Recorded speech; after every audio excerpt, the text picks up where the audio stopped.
It's the only word that changes our very lives. As we dare to reflect upon it, as we dare to listen to it, to consider it, maybe even to resist it, we invite you to be in the midst.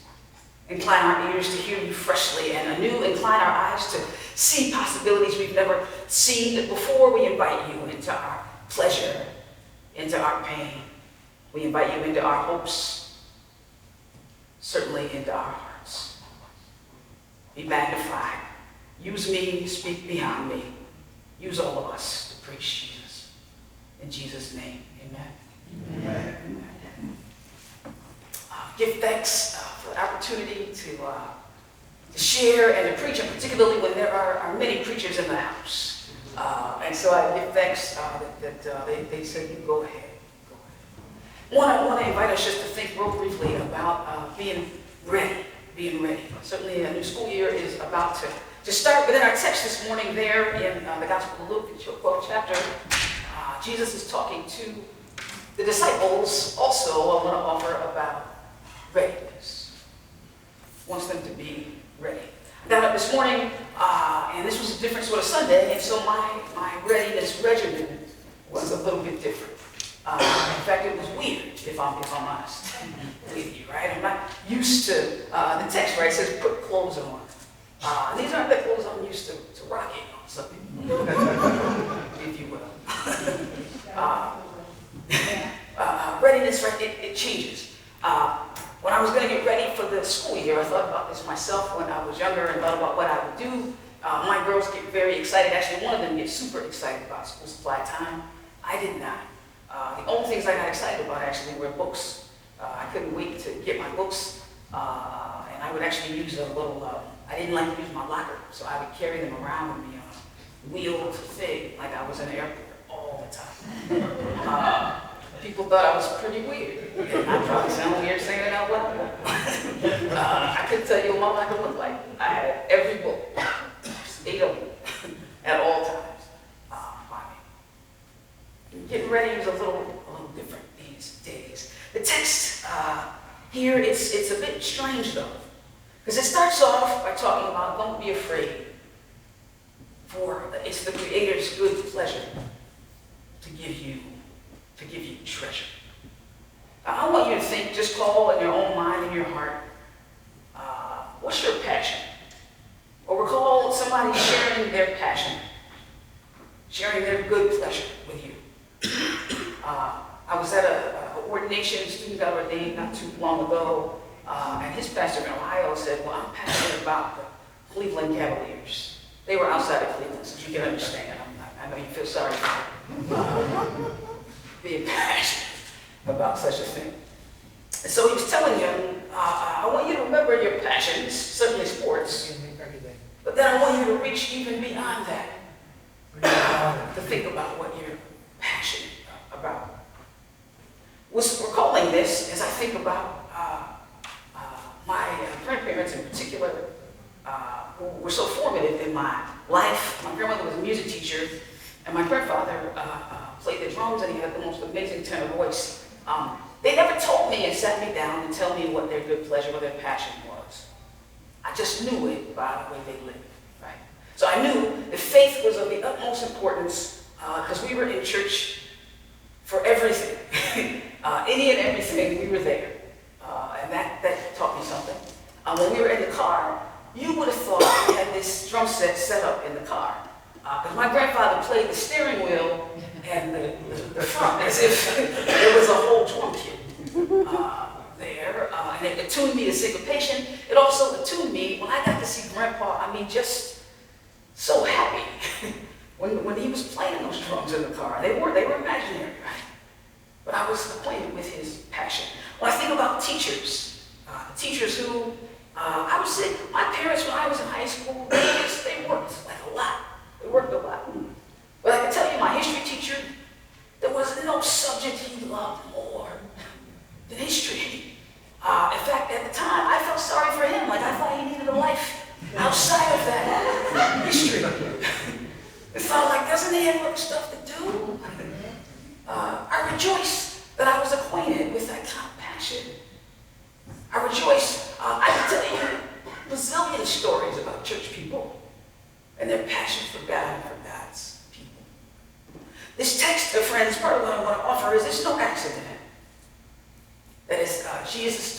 them about readiness. And he begins, do not be afraid, for it's the Creator's good pleasure. Sometimes our fear certainly will keep us from being ready to move forward, to take the next step. But it is our acquaintance with our passion and with our good pleasure, with God's passion for us, that enables us to take the next step.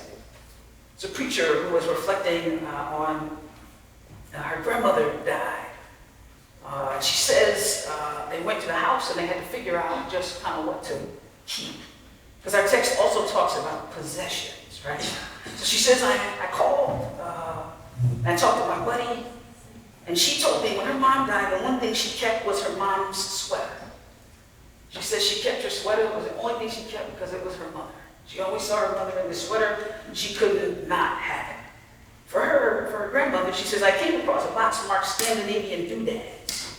My mom is half Swedish, half Norwegian, and I grew up with various and sundry traditions that she chose to carry on. So the box contains Scandinavian doodads, a small clock with bestemor, which is Norwegian for grandmother, a tile and a wall hanging that said, kiss me, I'm Norwegian. I brought the box to my mom. This past Tuesday, we went through the contents, and my mom decided that there was little to keep. We didn't want most of it. But you know what I wanted to save? She wanted to save the box. She wanted to keep the box because it was a reminder of her vocabulary. Like the word beaky. You guys know this word? I didn't know this word. She loved that word. Apparently the word beaky is a term for someone who is cranky or kind of a crabby patty. She didn't want to forget how to say beaky in another language. And I had her thinking about what other possessions, not just her grandmother's possessions, but what other possessions does she hold close to her heart. Friends, if we're going to walk ready, and Jesus was appointing them there for something they didn't even really know what they were getting into, right? He told Abraham to go, right? Go, take your family, right? Go out and serve me, right? I'll make you ruler of all nations. He didn't know what he was getting himself into. The disciples who said, Lord, I'll follow you. I want to share this way, this gospel of grace and love and justice and peace. And if we're honest, we don't know what tomorrow holds either. But if we're going to be ready, we too must cast aside our fear. We too must stay in touch with God's passion and stay in touch with the good pleasure that God has given to you. So if nobody told you today, I just want you to know that you are treasured. That God's passionate about you, about the things that you're passionate about, the things that you know about. I was reminded as Sherry was speaking that she in fact is a carnivore. And the reason I'm well acquainted with this is that I was sick. And she said, Pastor, she knows I don't eat meat. She said, Pastor, you need some meat.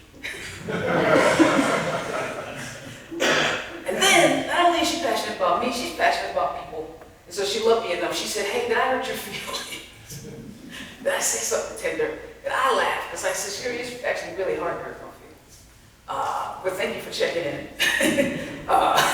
I'm not going to go get any meat, even though I appreciate her recommendation that meat would be healing for me. But I love that she shared that, like, she thinks meat is really key for health and wellness. I'm not so convinced for me, for my body, right, that it doesn't do that. But knowing her passions, right, help me, indeed, and we help each other when we dare to share. That's kind of what we're doing today, right?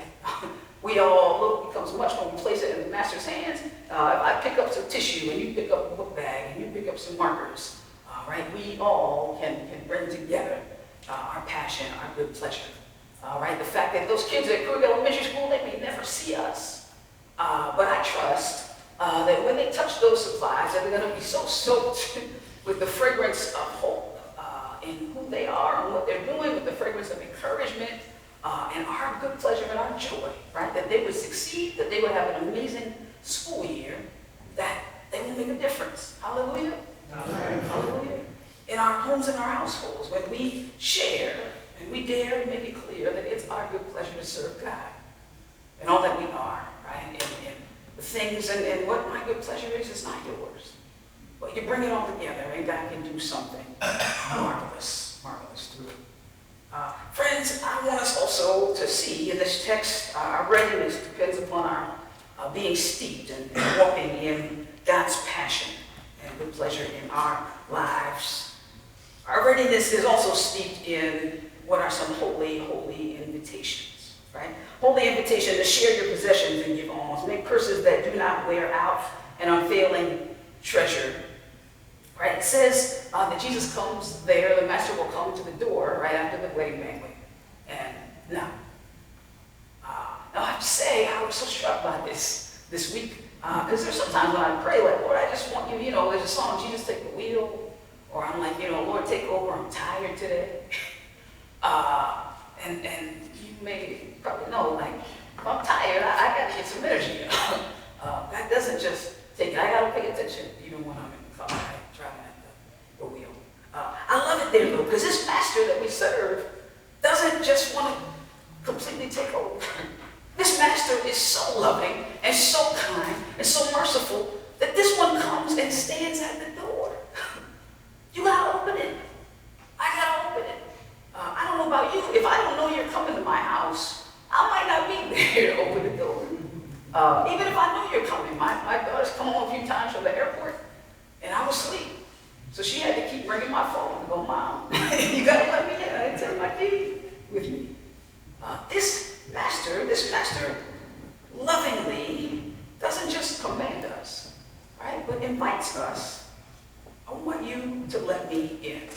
I want you to stay attentive so you know what I'm up to, and you're in accord, and we're on one accord together.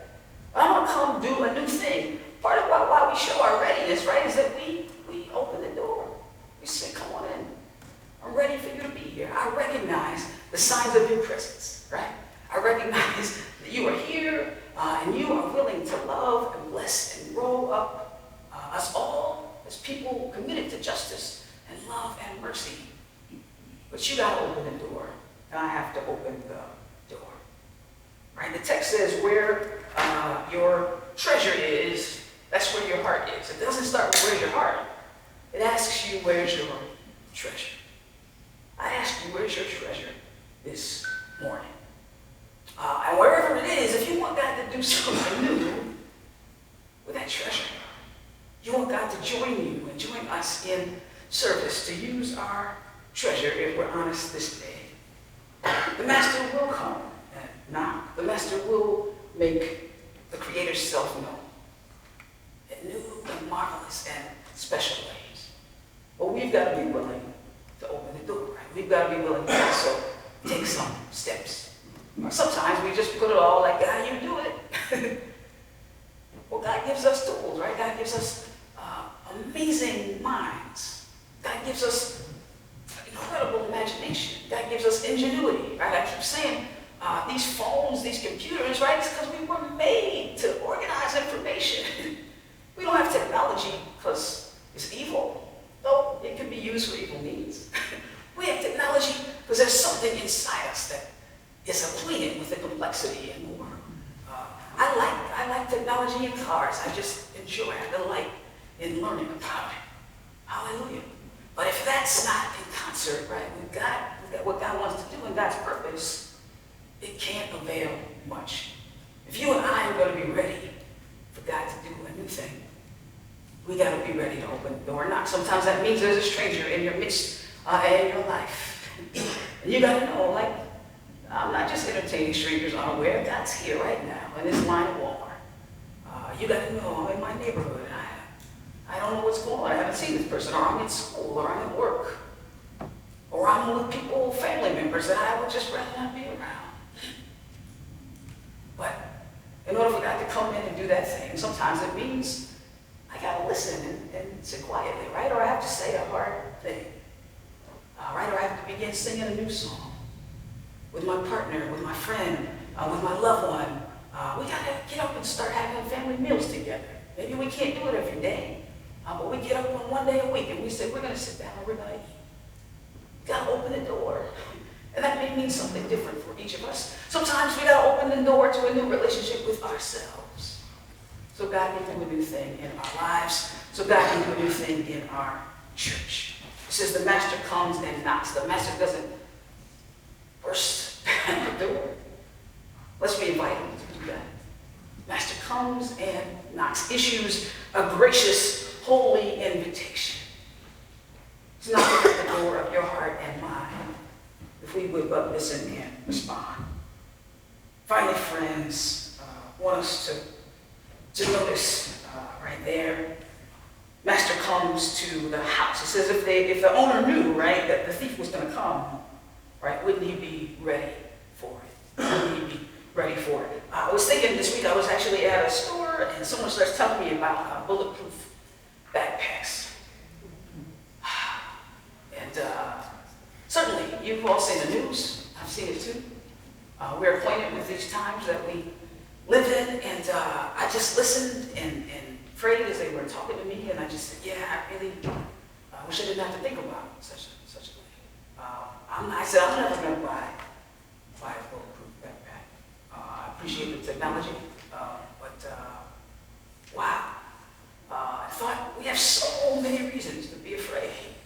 So many things pulling at us. And here's the thing, that our fear blocks our acquaintance with God's treasure. Right? Our fear can keep us from being in relationship with each other. Our fear can keep us from hearing beyond it. And so, hallelujah, though, I love this text that says the owner of the house. Because I don't actually own the house. I own this house. I do have a mortgage, but it's God's house. It's God's house. And so God's going to take care of God's house and God's people. Right? The word talks about a breastplate of righteousness, right? And a belt of truth and a sword of the Spirit. Right? We are people who walk by faith and not by sight. We can trust the owner of the house. Indeed, we have to be good stewards, and we have to honor the owner of the house. But we get to decide, are you the owner of your house, or do you want God to own you? Do you want God to teach you God's ways? Do you want God to teach you to sing a new song? Do you want to be tutored by joy and passion that's around you? Do we really want to be stewards of peace in our day and in our land? Do we really want to walk in God's ways? Friends, I'm going to end in just a second. I wonder, what would you do if you knew you could not fail? If you knew there was no possibility of failure, what decision would you make tomorrow that was different? This text, he's telling the disciples then, and he's telling the disciples today, you belong to me. It's my pleasure, my deep delight to give you every good and perfect gift. It's my pleasure to bless your relationships. It's my pleasure even to have you love and have your love be so deep and abiding that you can even love your enemies. It's my pleasure that you will be protected and sustained and provided for, and that you'll be so well provided for and so careful that you'll even take care of your neighbors and you'll give homes. And not be just self-indulgent and focused on yourself, but you'll give to others. It's my pleasure to give you the kingdom. You can't fail. That mission, your readiness depends on me. I'm ready. I'm ready. You can be ready. You choose to be. I'm knocking and I'm saying, come on, let's go. Came to pick you up. I came to walk with you. Came to carry you. Came to give you rest for those that are weary. For those that need a job and need some work to do. I got it for you. I got purpose. I'm ready. Are we ready? Are we ready for love to reign? Are we ready for peace to reign in a new way? Are we ready to walk hand in hand and heart in heart? Are we ready to love on our kids? I rejoice in our diligence and all that we brought to prepare to give away. I pray that we will walk with the same diligence and the same discipline. Are we ready to do whatever we need to do, that God might be glorified? Are you ready? Amen. Amen. Amen.